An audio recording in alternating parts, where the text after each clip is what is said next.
নতুন করে শমশেরগঞ্জের পরিস্থিতি উত্তপ্ত নেই, গ্রেপ্তার আরো 22 জানালেন পুলিশ সুপার।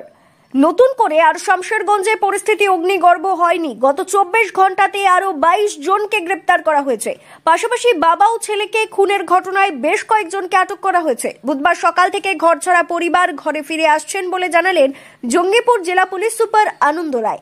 বুধবার সকালে একটি অগ্নিকাণ্ডের ঘটনা ঘটে ধুলিয়ান পৌরসভাতে। সেই অগ্নিকাণ্ড নিয়ে পুলিশ সুপার জানিয়েছেন, এটা শর্ট সার্কিট থেকে অগ্নিকাণ্ডের ঘটনা ঘটে থাকতে পারে। এর সঙ্গে কোনো সাম্প্রদায়িক ইস্যু কিছু নেই। আমাদের 3টি টিম ইতিমধ্যেই পরিদর্শন করছে, কিভাবে অগ্নিকাণ্ড ঘটেছে তা খতিয়ে দেখা হচ্ছে।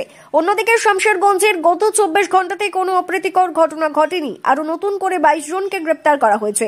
এছাড়াও খুনের ঘটনায় বেশ কয়েকজনকে আটক করা হয়েছে বলেও জানিয়েছেন জঙ্গিপুর জেলা পুলিশ সুপার। ধৃত 22 জনকে বুধবার জঙ্গিপুর মহকুমা আদালতে পাঠানো হয়েছে বলেও জানান তিনি। শমশেরগঞ্জ থানার বাইরে সাংবাদিকদের মুখোমুখি হয়ে পুলিশ সুপার এও জানিয়েছেন, গুজবে কেউ কান দেবেন না, গুজব ছড়াবেন না। শমশেরগঞ্জ ও ধুলিয়ান থেকে বহু মানুষ চলে গিয়েছিল মালদা এবং ঝাড়খণ্ডে, তাদেরকেও ফিরিয়ে নিয়ে আসা হচ্ছে বলে জানিয়েছেন তিনি। বুধবার সকালে 6টি পরিবার ফিরে আসছে, আরো বেশ কিছু পরিবার ফিরে আসছে বলে জানান পুলিশ সুপার। পরিস্থিতি স্বাভাবিক, দোকানপাট অনেক খুলে গেছে, আপনারা নিশ্চয়ই দেখেছেন ঘুরে ঘুরে। একটা গুজব ছড়াচ্ছে, সেটা হচ্ছে যে 5 নম্বর ওয়ার্ডে একটা দোকানে আগুন ধরিয়ে দিয়েছে কেউ বা কারা। সম্পূর্ণ এটা মিথ্যা কথা। কারণ হচ্ছে দোকানের শাটার ডাউন ছিল, চতুর্দিকে বন্ধ ছিল। আমার 3টে টিম ভেরিফাই করেছে।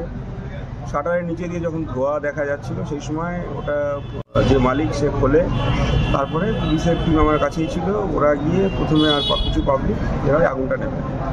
কেউ বাইরের থেকে এসে ওখানে ধরাবার সম্ভাবনা নেই। ওটা অলরেডি আমরা 3টে টিম দিয়ে ভেরিফাই করেছি সকালবেলা 6:30 নাগাদ। তো আমি অনুরোধ করবো যারা এরকম গুজব ছড়াচ্ছেন তারা গুজবে কান দেবেন না। গুজব ছড়িয়ে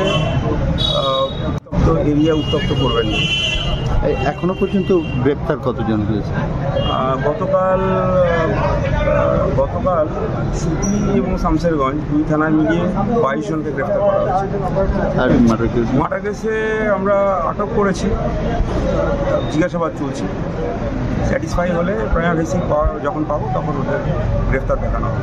স্যার আজকে যখন 6 জন অলরেডি ফিরছে, এতক্ষণে মোস্ট লাইকলি ঢুকে গেছে। আমি এখন একটু আগে শুনলাম ওরা ফিরছে, রাস্তাতে ছিল। আর একটা বড় টিম আজকে কতজন আসবে এক্স্যাক্টলি আমার কাছে ফিগার এখনো ফাইনালাইজ হয়নি। উপর থেকে ফিরছে অনেকে। টিম কাজ করছে? হ্যাঁ, টিম কাজ করছে, যোগাযোগ করছে। মোস্ট লাইকলি আজকে অনেকটা বড় অংশ ঢুকে যাবে। মুর্শিদাবাদ থেকে কৌশিক অধিকারীর রিপোর্ট, লোকাল 18 বাংলা।